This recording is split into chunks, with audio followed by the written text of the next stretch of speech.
What's up, everyone? How we doing? This is Mr. Tharp. I'm going to try something a little new this year. I'm going to record a lot of the PowerPoints that we're going to do in class.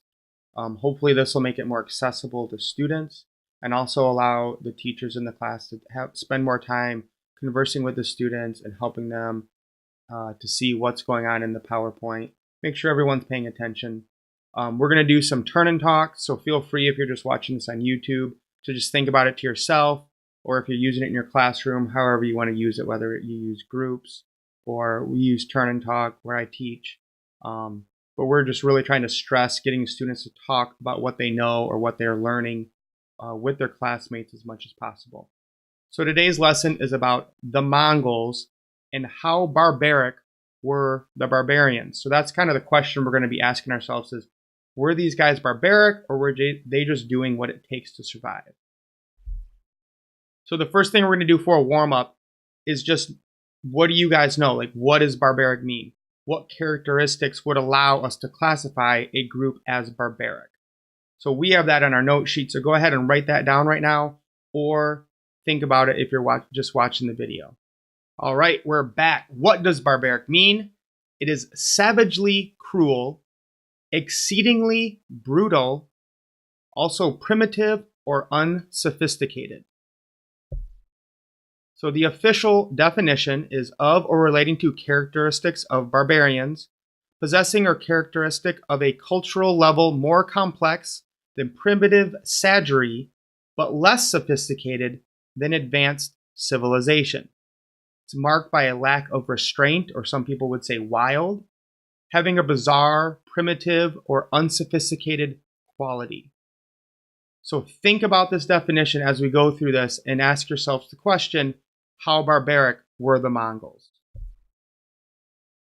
So we have the rise of the Mongols. The Mongols start out in Central Asia.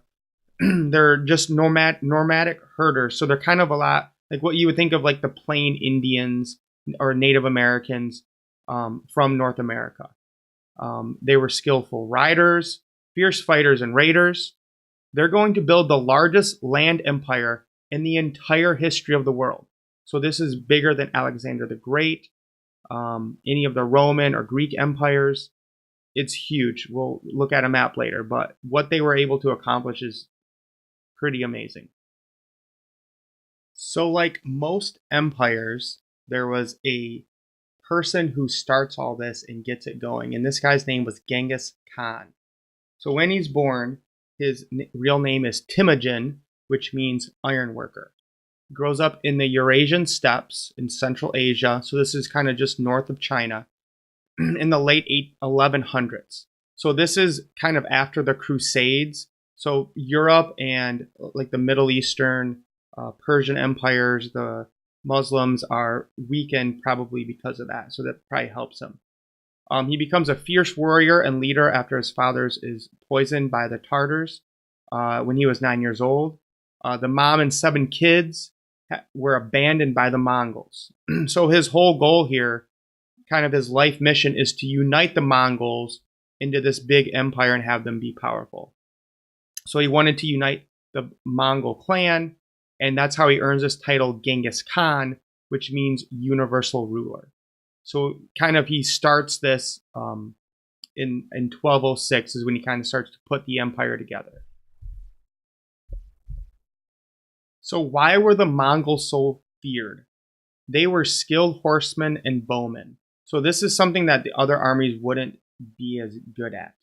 I just did some other research on it, and they started teaching their children to ride horses when they were 3. They got their bow and arrow when they were around 5. And pretty much from then on, they were training to be a warrior. So they're starting kids off young. They're very skilled. At this time, having lots of horses in a battle was a huge advantage. They were very good at organizing armies. They borrowed a lot of new military tactics from other places around the world. So they would use cannons from the Chinese and Turks. And they used cruelty as a weapon. We'll talk about that more. But essentially, they used kind of fear and scared people of just their stories or what they would do with people. So it would just make them even harder in battle, knowing what they would do with you after they beat you or you didn't submit to them. Some areas don't even end up recovering from this Mongol destruction. So here's an older piece of art that just shows kind of how the Mongols would treat other cultures when they would conquer them. So one, we have this guy shooting a bow and arrow at the guy, impaling him multiple times while people are watching it. The other guys that are upside down were buried alive upside down. So you can see their legs kicking and screaming.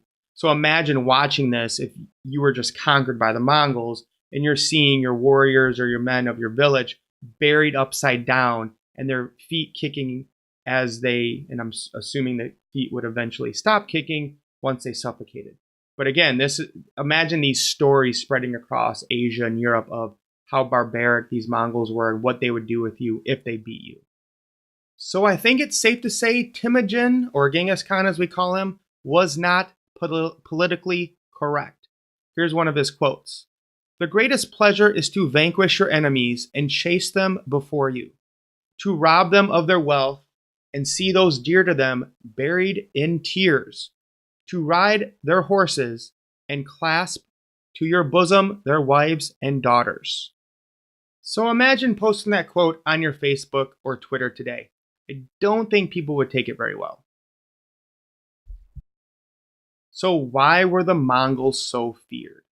Well, let's look at their tax laws. If you do not pay homage, we will take your prosperity. So homage, another word for it might be like a tribute or a payment to them to show them that you respect them and that they kind of control you. And if you don't do that, then they're going to take your prosperity. If you do not have prosperity or you're not able to pay, we'll take your children. And if you do not have children, we will take your wife. And if you do not have a wife, we will take your head. So any way you look at it, they're going to get something from you, essentially just to show you how they're in control and how you need to listen to them, because they're the ones who are going to control basically 2 continents almost. So at this time, I want you to do a turn and talk or stop and think about this. What is the difference between the Mongols' tax law and the tax law currently practiced in the United States? What are the differences and what are the similarities? Turn and talk for a minute with your partner. So why do we care today? Well, let's look at how the Mongols expand across the world and how they're going to influence a lot of cultures and people and history along the way. So we have in 1206, this is Mongolia right here. So basically they've expanded out of Mongolia into a little bit of China and what we call today Russia. So at 1219, they've expanded more. 1223, they're making their way. So their whole goal here is to take control of this thing called the Silk Road. And this is where trade would travel along from China to Europe and the Mediterranean lands. And this is kind of the main trade route that he wanted to conquer.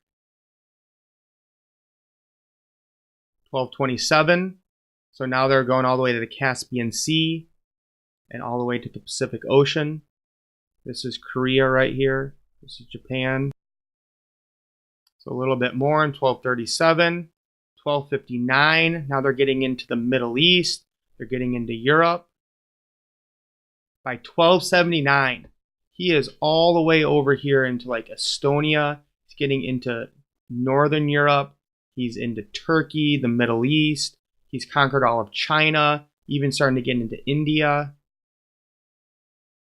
This is when things fall apart. It gets a little complicated, but essentially you have a couple people die and no one's there to really take control of the throne, and the empire splits into 4. And this empire here, I believe, essentially ends up becoming China.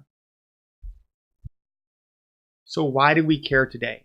The Mongols were able to establish the largest land empire in world history. They basically controlled all of Russia, the Middle East, China, all of Asia, and even got into some of Europe. Genghis Khan was a little bit of a ladies' man, so he's going around the whole world. I just read a National Geographic article where they're basically saying that you can find his DNA in 16 million people today. So that's kind of how he spread himself around the world, if you will. During this time, trade flourished. So that's something that usually happens when you get a bigger empire. So you might remember something called the Pax Romana. So that's what happened when the Romans controlled a large amount of the known world at that time, is that people were able to trade more and connect each other because there was something uniting them. Even if that something was killing a lot of people, nonetheless, it created a system where trade would flourish. So this is called the Pax Mongolica, when the Mongols are kind of controlling a lot of Asia and a little bit of Europe. So there's political stability. One person's controlling it, so you have like less wars. You kind of know who you need to give your money to. Usually allows for more prosperity because you have more trade. So the goods and ideas are going from China and Central Asia to Europe and the Mediterranean, Northern Africa. So these ideas and trade and goods are exchanging a lot quicker than they would if you had to go through 20 different armies, 20 different tribes. You have one tribe now that controls everything, so everything flows freely, especially along the Silk Road that they wanted to conquer. So gunpowder, porcelain, paper making, windmills, all these things that China was kind of doing better than a lot of people in Europe or the Middle East are able to spread a lot easier.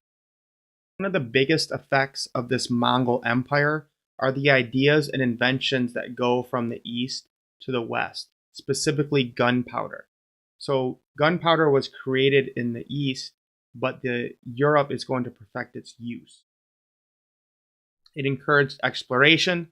So this is when Marco Polo, who's an Italian merchant, he spends time with the Mongols leader Kublai Khan in the late 1200s and wrote about the beauty and riches of China. So this is kind of the first European exposure to the East, or at least that we know about to this day, is Marco Polo.